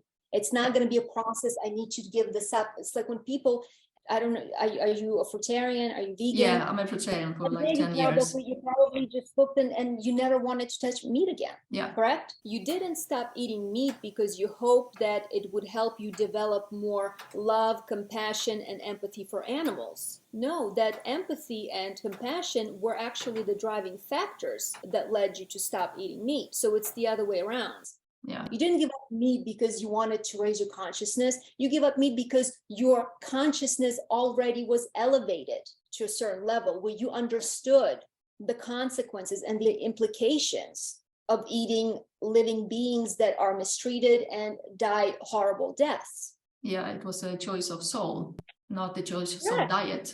Right, but it also wasn't like an arduous process. It was easy for you. It wasn't something you had to work on. Yeah. You had to train for, to remind yourself every day, no, don't eat meat today. Don't look at the meat today. No, it was easy. It was effortless. That's my point. Once you transcend to a certain level, you don't need to try to become breatharian. You just are. I just mean like, some people will say like, oh, then I'll only work on my consciousness. I'll just meditate. And then I just eat all this. I just keep eating all this heavy stuff. I mean, just, it's not helpful to expand your consciousness, like working on the conscious part, but at the same time making yourself so heavy so that you have to work through all that stuff first. That's like that you put into your body, because that also reflects on the consciousness, right? Yes, this is also another indicator of your level of consciousness. We want to honor and allow people to be at the level where they are. Yeah. I don't mean like judgment, just like what would be beneficial. Let's God's source is called all that is for a reason, because it's a spectrum of all that exists. And if we didn't have people who ate meat, it wouldn't be called all that is. It would be called some of what is, a little bit of what is. The only thing you have to do is focus on yourself, on your journey. And it is your example that can then stimulate people or encourage them to try a different way. But there are stages. You have to allow people to have those stages. We're all at different levels. There are yogis that dematerialize and can bilocate into, they don't eat anything, but they're not looking at you. Look at these assholes here. Look at them. They're watching TV. I just mean for oneself. I mean for oneself, not for like judging someone else. But when I have a bad month, I might just start, eating donuts. But and I kind of realized that, well, if I do that, that would not help me to level up my consciousness so that I don't feel like eating donuts. Do you know what I mean? Then I have to fight again. I think that you're being judgmental of yourself. You have created an idea of what it is that you want to represent, right? But then what you're doing is you're creating resistance, because you're not accepting where you are in that moment when you're eating the donut. That moment is perfectly valid, and it's there for a reason. Now, whatever reason you extrapolate from that is up to you. But the point is, and what these people do, is that they live in the moment. They don't go, oh, I had a donut, now I'm going to beat myself up over this. This was so bad. It's bad for my development. It's bad for my karma. This is the indicator that you're still in your mind too much, that you're overthinking these things. Yeah, it's not that I'm judging myself or saying I shouldn't have eaten it. It's just I feel how my consciousness, like how my field collapses. It's like, but if it no longer served a purpose, you wouldn't be doing, because human beings by design, we do not do anything unless we get some sort of payoff. We always choose the most beneficial option. So even though on a conscious level, you tell yourself the most beneficial option for me is to only eat fruit, but then you go and you donut. This gives you the idea that there is a contradiction, because your action shows what you actually perceive to be more beneficial for you in that moment. Because if it wasn't, you wouldn't be doing it. And that's okay. Do you see what I'm saying? Yeah. It can be emotional food as well. It's like comfort food, but... Oh, definitely. That's the only reason I eat it. Yeah, so I get a payoff for sure. But it's not an expanded payoff. It's not where I feel the best, actually. When I'm fully expanded, that's where I mean, I prefer that state, but I get a lower payoff by eating the donut. No, you choose it. You see, intention is synonymous with action. If somebody says, my intention is to lose weight, and then they sit on the couch and they eat donuts or Twinkies, your intention is not to lose weight. Your intention is to sit and stuff your face. We need to be honest with ourselves, because you may like the idea, you may aspire to be that, but it is not your intention unless you're putting in action. The language of the physical reality of the physical universe is physical action. You can visualize, you can meditate, but unless you do as you believe, you don't actually believe it. The belief is revealed in your action. You can say, oh, no, I believe this and that, but I go do a different thing. It's like a man says, oh, I love you so much, I would never do anything to hurt you. And then he goes and he cheats on you with your sister. Do you understand? Yeah. All right, I want to elaborate on this a bit. You see, you can't expand your consciousness without it having an impact on your body, because consciousness drives all aspects of our life. If you have truly expanded or elevated your consciousness, you can no longer act unconsciously, which in this case would be eating what you would consider to be heavy, low vibrational foods. The problem is that most people don't actually elevate their consciousness, because that would require intense healing of internalized toxic shame, as well as working through trauma. Instead, what they do is spiritual bypassing, which is a type of magical thinking that presumes that meditation is going to be the shortcut that will fix their emotional problems. It's actually a method of self-deception, where an individual tells themselves that because they're meditating, praying, and reading scripture, they're working on themselves, when in fact, these can be used as escape routes to avoid dealing with the real issues. Meditation is a mindfulness exercise that helps to focus the mind in a specific way. It can quiet our inner demons for a short period of time, but it does not eliminate them. It requires real, consistent effort to do that work by releasing pain and learning to love ourselves and others. You will see a demonstration of such work a little bit later in this session. The only true indicator of our level of consciousness is our behavior, because when we know better, we do better. And if we know better but don't act accordingly, then we don't actually know better. What determines your level of consciousness? It's not our best moments that delineate our level of consciousness, but our worst. If you meditate, talk to spirit, and are a good person 95% of the time, where you're kind, considerate, and generous, but at the same time, you shoplift once in a while. Maybe you cheat on your partner, or maybe you have a porn addiction. Now, if that's the case, then what really determines the quality and the level of your consciousness? Is it the good parts, or is it the flaws? If a priest prays and worships with sincere devotion, if he fasts during Lent and does great charitable work, but at the same time he sexually abuses children, what is his level of consciousness? Why doesn't all that prayer and service to God stop him from acting out in such an abhorrent fashion? Why doesn't the higher power that he has cultivated such a close relationship with magically remove his pathological compulsion? Because while prayer, meditation, and fasting can be excellent tools for self-realization, in of themselves, they don't cause change. Only your deeply sincere desire and consistent, judiciously applied effort over time can create that change. It's not the meditation or the esoteric knowledge that elevates our consciousness. It's how we apply that knowledge and how we manifest it in the world. Therefore, by definition, you cannot expand your consciousness without changing behavior. And this includes food choices, which determine the state of our body. If you're meditating but still eating garbage, you aren't actually growing or expanding, because true expansion of consciousness touches every single aspect of our being.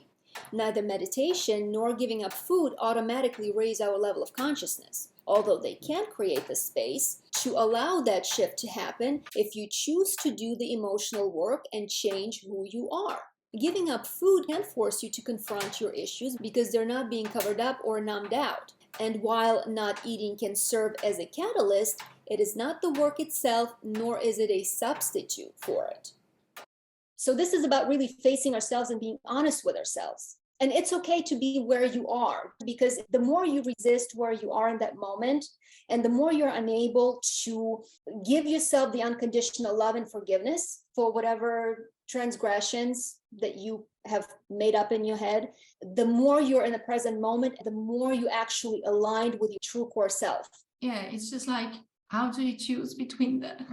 What choosing between what? Play now and play later, kind of like I love the state I'm in when I'm expanded, but then like when I eat the donut because it's emotional, I love that part, right? But then directly after, I feel not like my body reacts, right? My body reacts to it, saying like, I didn't like that. So, and then that state is not a state that is a state that I like, right? That I didn't intend on.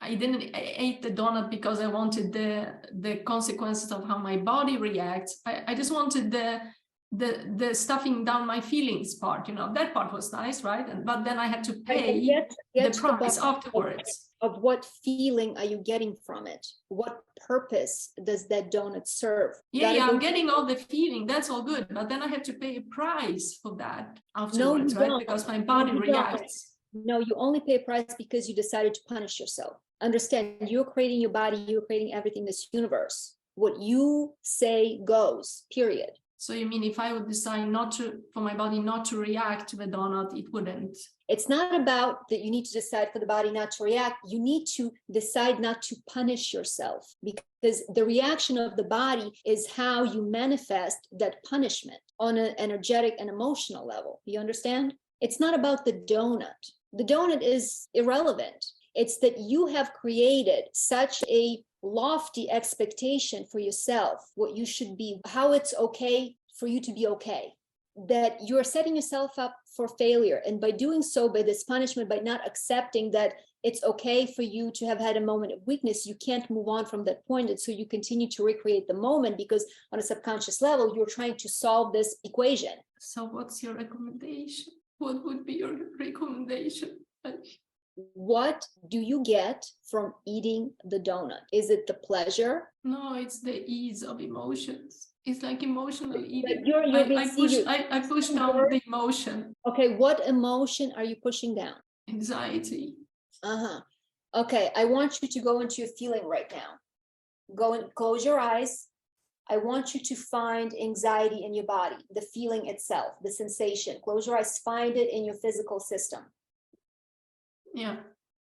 Where is it? The solar plexus. In your solar plexus. Now I want you to go deeper into it. Is it an object? Is it an energy? What is it? Like, walk into your body. Make a version of yourself that's really small. Walk in there and look around. It's a density. It's like energy, very dense, energy that's dense, like trapped in a small compartment. Very good. What does this compartment look like? Is it a part of your body, or is this a different object? It's like a sphere, a dense sphere sitting there, and it's like everything else around it just becomes dense. What is the sphere? What is the sphere made of? Is it metal? Is it wood? Is it stone? What is it? Like really, like a really dense black air. Did you say air? Yeah, like a dark matter or something, like something very dense, like dark, okay. something black. Okay. I want black, you to be very matter. literal. Yes, I want you to be very literal. What you see, how it feels. Does it have a smell? Does it have a color? Can you touch it? Yeah, it's like black and dense matter, like black. So it's kind of like smoke. It's not a solid substance. Yeah, it's kind of like energy so dense. It kind of you can touch it. It's kind of soft, but it's still not materialized. Do you know what I mean? It's like soft, very dense energy, so dense that it's become like a soft ball. Okay, if you wanted to use a vacuum to suck it in, could you do it? Like vacuum it out from my body? Yes. Is that consistency the kind of consistency that can be vacuumed by vacuum? Well, I guess it could. All right, so now I want you to see yourself getting the vacuum, get a good one, Dyson, expensive, really good suction. Go in there, suck all of that garbage out. Suck it out, make sure nothing's left. Got it? Yeah, it's just now, like the... Take that vacuum, good, take that vacuum out, and now you see a volcano in front of you, and you're gonna drop that vacuum inside the volcano. And so it goes into Neverland, never to be seen again, buried forever, burnt in that fire. Got it? Yeah. Go back into your solar plexus. Look around. Is there anything left? Find that anxiety. I want you to bring the feeling back. When you were just crying and you were upset, I want you to go back into that feeling, bring it back. Can you do it? You know, I only see now this shell of the ball. It's just this like everything in there inside is empty. It's like vacuumed. What's the shell made of? It's like some rubby material, something to protect the ball. Very good. Take it out. dump it into the volcano, watch it melt, go away, disappear. Look around again, think back about the same situation that got you upset, that anxiety. Imagine the situation again. Try to bring it back to the same level that it was before. Really try. Tell me if you can do it. No, it's more like a sorrow now. Good, very good. Where's the sorrow located in your body? In the belly. Where? In the belly. So is it in a different area or is it in the same area? It's a little bit lower. It's like lower than the solar plexus. It's like, yeah. Very good. Okay, again, go in there, go into that feeling. Tell me what you see, what you feel. What does this look like? This sorrow. Connect with it. Connect with the feeling. It's gonna help you home in on it, like a radar. It's like somewhere in the intestines. It's But what is it? Find it. You're like a hunter now. You're going in, you're the SWAT. We're gonna find this thing.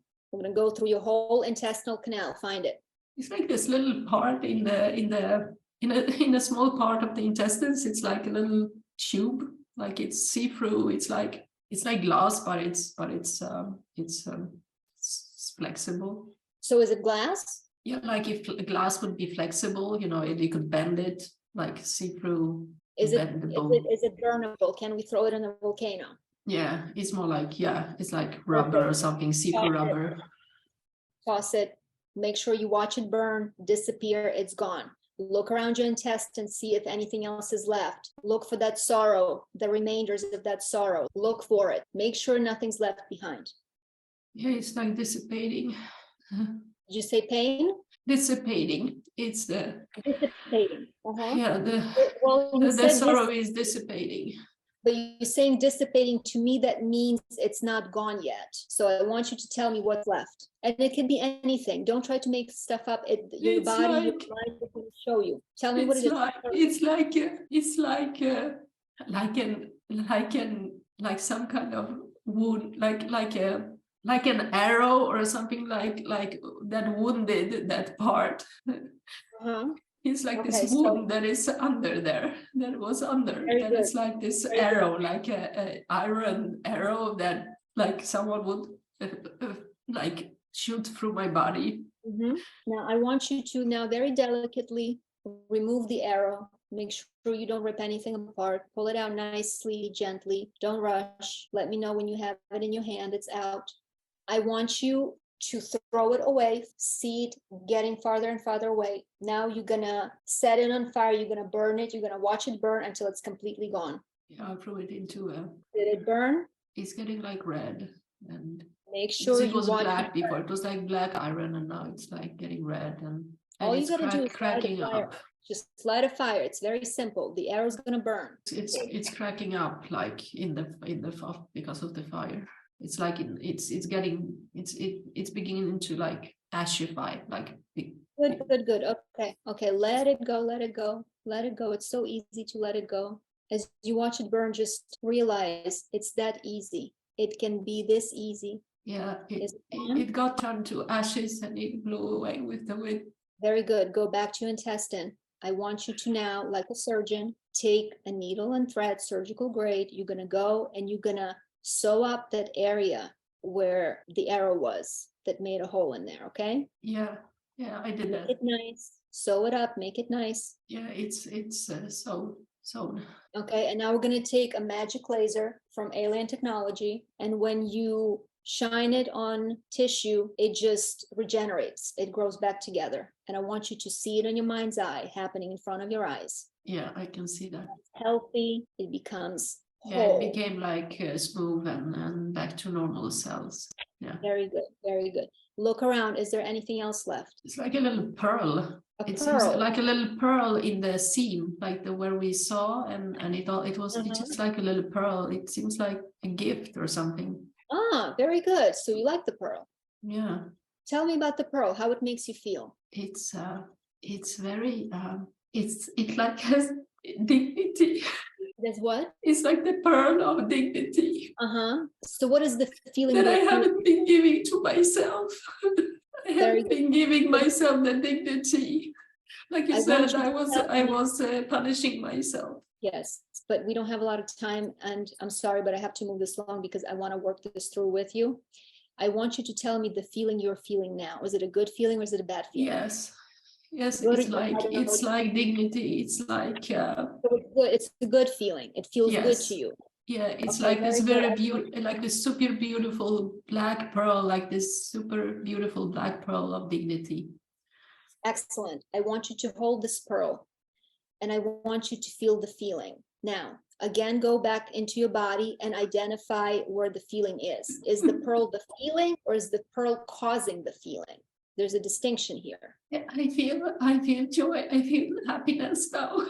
Very good. Like Now, I'm crying because I'm crying out of happiness. Very good. All right, but stick with me. Stick with me. The happiness. Is it an energy? Is it a thing? What is it? See, emotions are energy in motion. Energy always moves. It's never static. Find where this energy is. Make sure that you know exactly where in your body it is. It's like under. It's like between the solar plexus and the heart. It's like under. Like under the heart, like a support of the heart or something. Does it have It's a like color? the solar plexus would be supporting the heart. Does it have That a kind color? of feeling. Does it has a? Does it have a color? It's kind of, I want to say black, but it's not really black. It's like Turn it's on not a the bad light. black. It's like a kind of a good... I want you to go in there, turn on the light. It's going to reveal the true color to you. Oh, it's yeah, it's what do you call it? This royal blue, this indigo blue. There we go. So now, which way is this pearl spinning? Is it spinning forward, backwards, clockwise, counterclockwise? Just close your eyes. Oh, it's not a pearl anymore. It's just like this. It's just like this whole region of color, like under the heart. Is it an energy? Does it have a light to it? Does it have quality to it? Okay.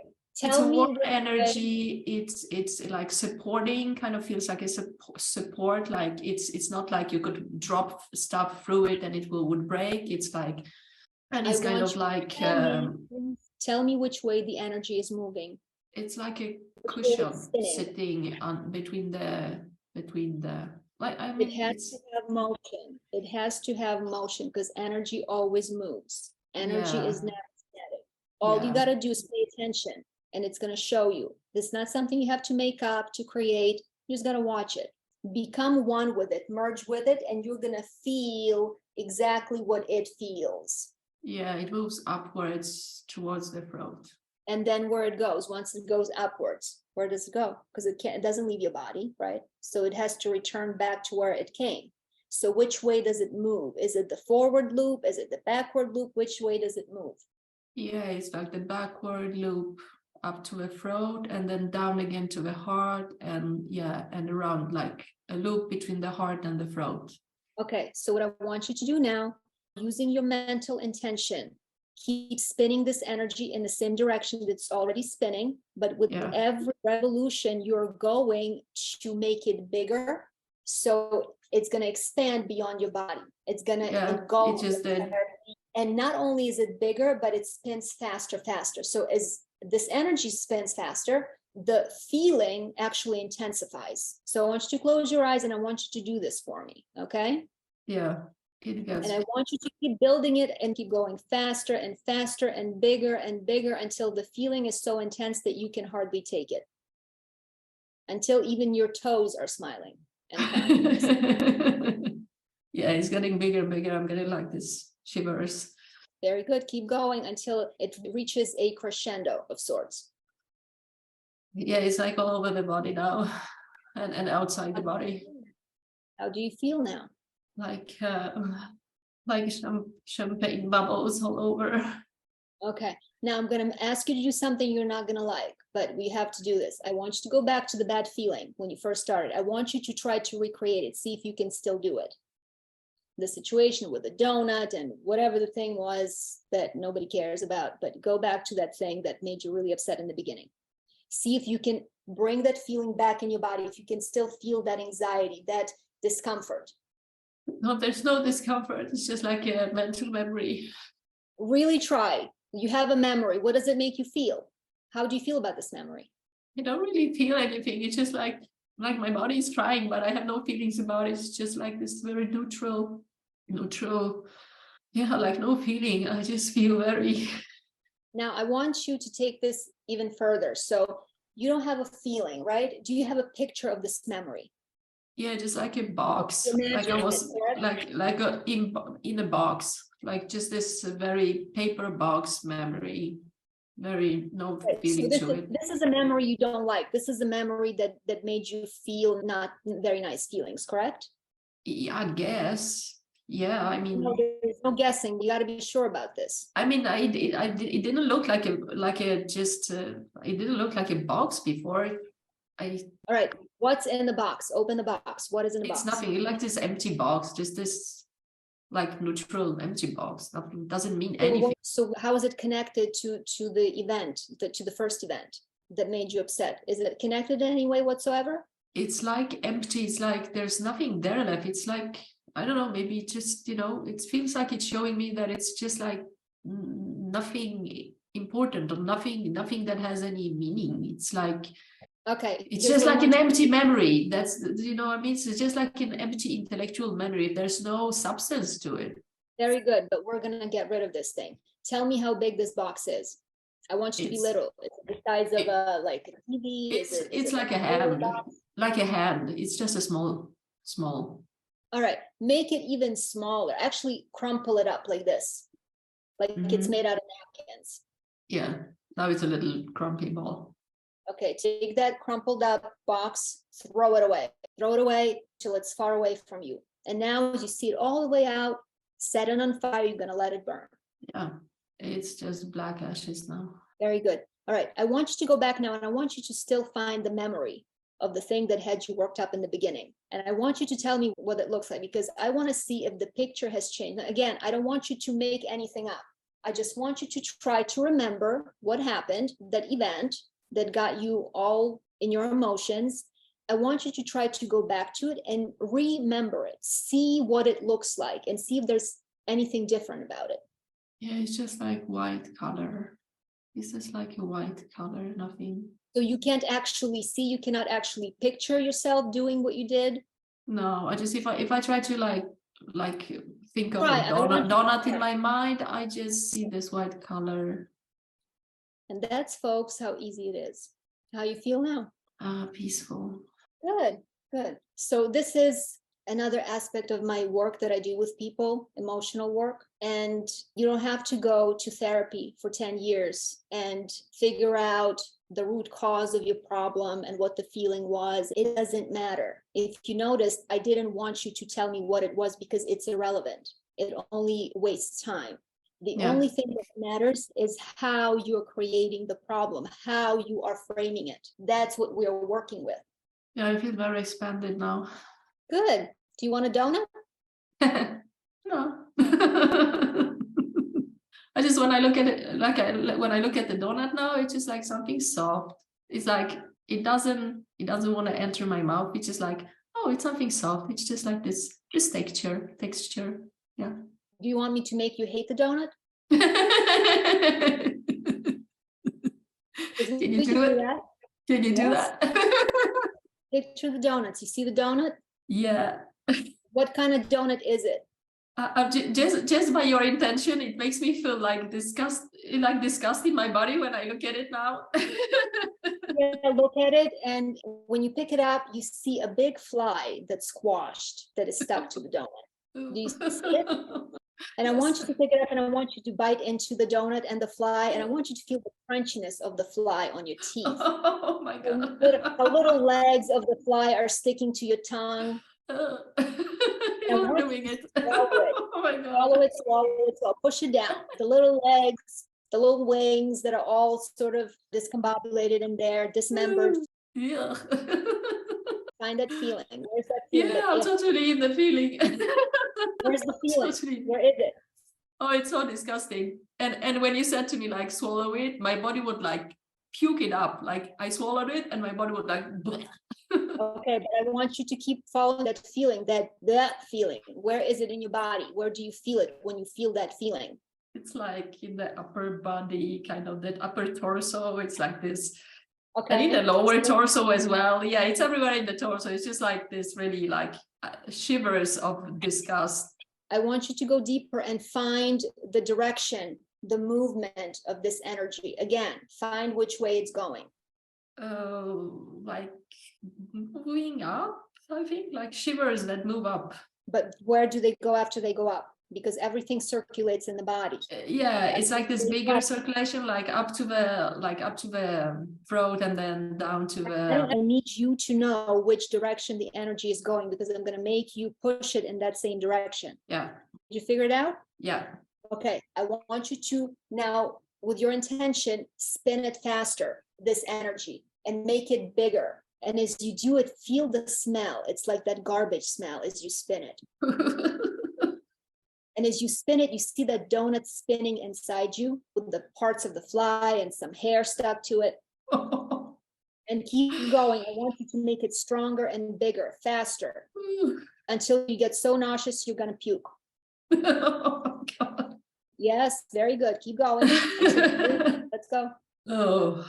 Oh, it's really like nauseous, like energy nauseous. Yes, very good. I want you to do an experiment today. Yeah, I just did that. I thought about the donut and I saw the fly, and this was just like. You're going to go to the store. You're going to go to a bakery, wherever they sell donuts, and I want you to walk into the bakery and buy yourself a donut. I can feel the feeling. Yeah, totally. The shivers of disgust. Ew. Good. Oh, thank you. You're welcome. Yeah, I can still feel it. So you got free therapy today. Thank you. You're welcome. Thank you so much for sharing this, and thank you for helping. You're welcome. So see, guys, I'm not a one-trick pony. I can talk science with you. I can talk esoterics with you. I can rid you of your addiction, of your guilt and shame. We can do this all day. It's been amazing. Thank you so much. You're beautiful. Thank you. You're from the soul and all the way to the skin. Thank you so much, Thank Ivana. you. Have a good day, guys. I was getting ready to talk about nervous system dysregulation and how it can hinder one's ability to fast. But I was not allowed to do so because Fabi wasn't interested in hearing it. And since I wasn't allowed to finish my planned presentation, I decided to record a short video on how to maximize the benefits of dry fasting anyway, because whoever was expecting to hear about it in the webinar would probably still like to get the information. So without further ado, let's get into it. I'd say that the mindset is probably the most important component of successful dry fasting, especially if you're doing it for physical healing. If you have doubts about the soundness of fasting, if you're worried that it might not be safe or that it can have detrimental effects on your health, not only will you not heal, but you may actually cause harm. This has to do with the function of our autonomic nervous system. Negative emotions like uncertainty, fear, and lack of trust activate the sympathetic branch of the autonomic nervous system, putting us in the fight or flight mode. This literally means that the body is in the survival mode and that it feels as if it's in grave danger. As a result, our adrenals start pumping out stress hormones, effectively shutting down elimination. And elimination, of course, is the pathway of detoxification. The bottom line is that if your body doesn't know that it's safe, it will not heal because it doesn't know that it can. This means that if you're stressed during the fast because of the mental factors I mentioned, or because you are also working a full-time job while simultaneously trying to take care of your family, which may involve cooking, cleaning, and early morning school drop-offs, healing is going to be a challenge.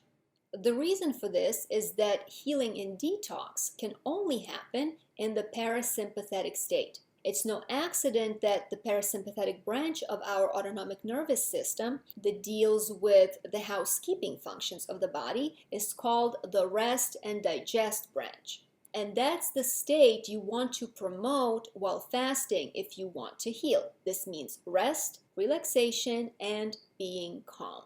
Which is why when we talk about moving the body and exercising during a dry fast in order to stimulate lymphatic movement, We're talking about leisurely walks, stretching, or light yoga, and not heavy-duty exercise like pumping iron or running. Intense exercise engages the adrenal medulla, thus causing sympathetic activation, which in turn exacerbates stress. The body's already under physical stress because that's what extreme fasting does. It artificially creates controlled stress in order to stimulate autophagy.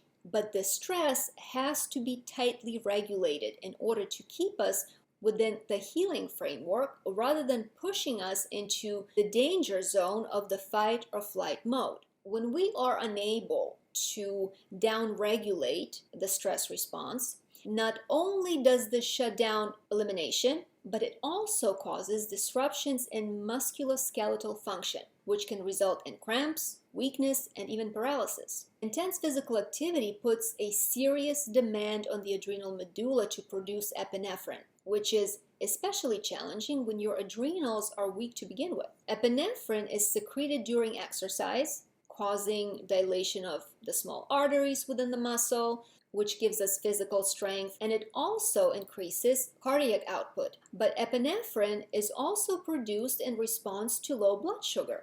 It raises the glucose level in the blood by stimulating the breakdown of glycogen stores in the liver, thus facilitating the release of fatty acids from the adipose tissue. This important mechanism enables the body to keep going and to sustain itself during fasting. For those who have a low baseline epinephrine production because of the weak adrenals, it's going to be much harder to fast for longer periods of time. If you can't make enough epinephrine to power your muscles, you'll feel physically weaker and have less energy than someone whose adrenal medulla is in a better condition.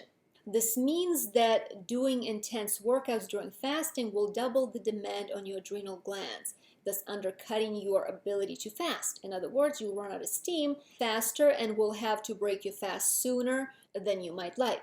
I want to reiterate that the efficacy of your fasting is not just about the duration.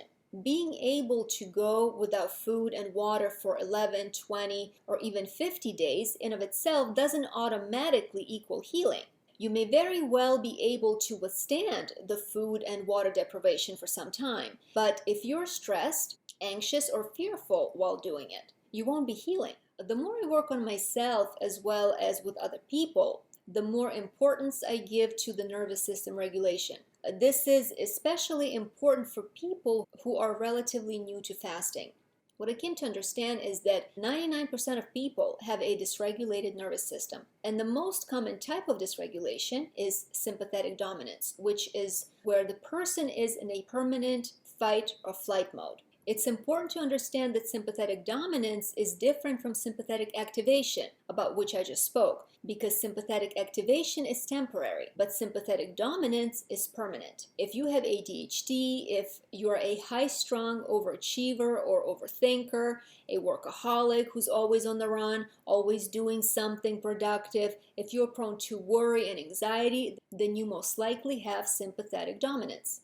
How sympathetic dominance can manifest during fasting is that you may feel very unsettled and overly stimulated. You may start getting anxious and fidgety, questioning the safety and soundness of what you're doing. You may start freaking out about unfamiliar bodily sensations, especially if they're unpleasant, or you may feel like you can't find anything to distract yourself with, like watching a movie or reading a book, because you can't seem to focus for longer than 5 to 10 minutes before losing interest and looking for something more engaging. Sort of like ADHD, but amplified. For me, this starts to happen around day 9 or 10, where I start feeling very restless and I can't be still for very long. It often feels like I just can't seem to get comfortable. What makes things worse is that there's no sleep at this point, and sometimes it feels like I just want to jump out of my own skin. It's as if I want to rip off the meat suit and escape from my own body. Now, why does this happen? This is usually a trauma response in people with PTSD or CPTSD. And what it literally means is that the person doesn't feel safe and secure in their own body. It's very common to use food to self-medicate because eating and digestion are the functions of the parasympathetic nervous system. in a way without even realizing it. We're trying to force ourselves to shift into the parasympathetic mode by putting food in our body. Because if we eat, the body's going to have to do something about it. And in order to digest the food, it has to turn on the parasympathetic mode. And the only way that can happen is by shutting down the sympathetic arousal. But when we're fasting and intentionally depriving ourselves of food and water, the crutches that we normally use to regulate our stress response are no longer available to us to fall back on. So we're forced to sit in our trauma, which can be excruciating. And this is where I really disagree with the way some fasting coaches promote their business by promising you that fasting will magically fix this problem for you, because this is 100% false. What fasting does do is bring forth and magnify your nervous system dysregulation where you have nowhere to run and hide. But it doesn't actually do anything to fix it. Nervous system regulation requires conscious effort on the part of the dysregulated person in the form of very specific exercises geared toward de-escalating sympathetic arousal and switching to the parasympathetic mode.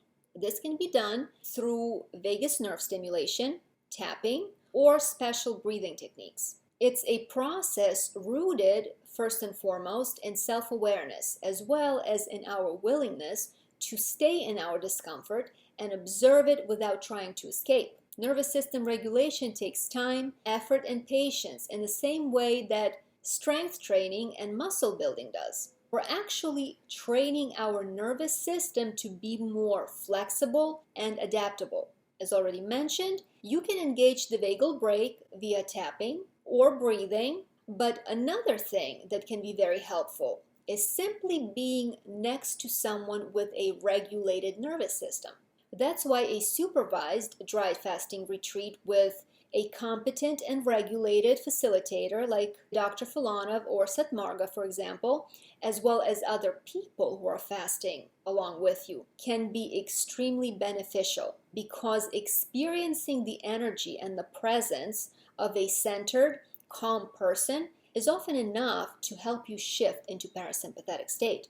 The flip side of this mechanism, however, is that being around people who don't understand what you're doing or are critical of fasting, like your family or friends who may be worried, believing that you're self-harming, can trigger dysregulation as well. Having people in your environment trying to stage an intervention in their noble attempts to save you from what they believe to be sheer craziness can be incredibly stressful and disruptive for the fasting person and will inevitably initiate sympathetic stress response. So if you have people like that in your life, it would be best to remove yourself from that stressful environment. I understand that this can be challenging if we're talking about a spouse, parents, or even adult children. My recommendation would be to go to a retreat or rent a cabin somewhere in the woods. Personally, I wouldn't even tell people what I was doing because they can still stress you out over the phone. I just go someplace where I could fast in peace.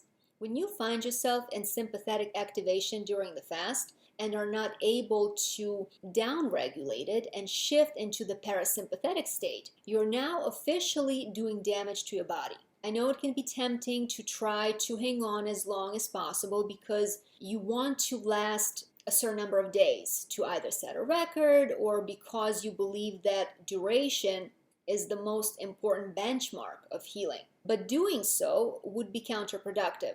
While it is true that the mechanism of dry fasting is such that the longer you fast, the more profound levels of healing can be accessed, but it's only true when the nervous system is regulated. Because if you've been fasting for 12 days and the last 4 of those days were spent in high sympathetic arousal, not only did those 4 days not bring you any closer to your healing goals, but they may have actually caused you harm because no healing can occur in sympathetic state. This means that if you want to heal your physical body, you cannot do so without regulating your nervous system. And this is the missing link in the fruitarian detox modality, which relies on food, herbs, and in some cases, glandulars for healing. There's a lot of emphasis on the adrenals, which are important, of course, but there's no herb or supplement that can regulate your nervous system. Period. End of story. You see, it's not the adrenal weakness that causes nervous system dysregulation. It's the trauma and the stress that weaken your adrenals. And so the same goes for fasting. Fasting by itself cannot and will not help you regulate your nervous system.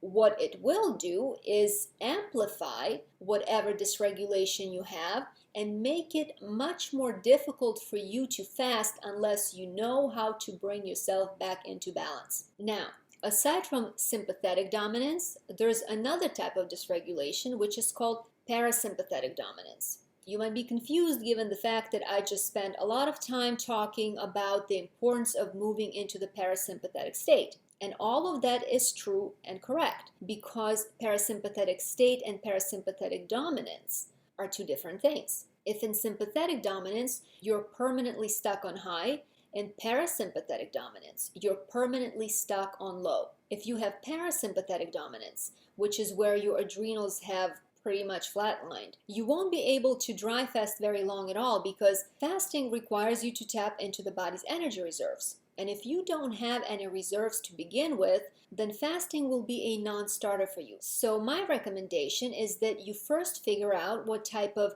autonomic nervous system dysregulation you have, what triggers it, and then learn how to regulate it. It's also very important that you educate yourself and get as much correct information about dry fasting as possible, because this will remove fears and doubts and it will give you more confidence in what you're doing, thus reducing some of the stress associated with this process. I know it could be challenging to navigate through the social media muck because there's a lot of bad information out there that can actually hurt you. And this brings me to my final point, which is you have to do your own due diligence instead of blindly following someone else's advice. What I've seen is people making recommendations about fasting to others based on their personal experience only. Now, personal experience is good and necessary, but it's also very limiting because every single person is unique in their constitution, their level of dis-ease and dysregulation. For someone who hasn't suffered any serious trauma and has a fairly well-regulated nervous system with decently functioning adrenals, fasting experience is going to be very different than for a person who has experienced prolonged abuse or other types of traumatic stress like combat, an accident, or severe chronic illness like lupus or Lyme disease, which creates neurotoxicity and suppresses the central nervous system. It's not possible to be an effective coach for many different types of people if you're only leaning on your own personal experience, because we tend to assume that if something worked a certain way for us, then it's going to be that way for everyone else, which is not necessarily the case, because everyone experiences fasting differently based on the state of their physical health and their nervous system.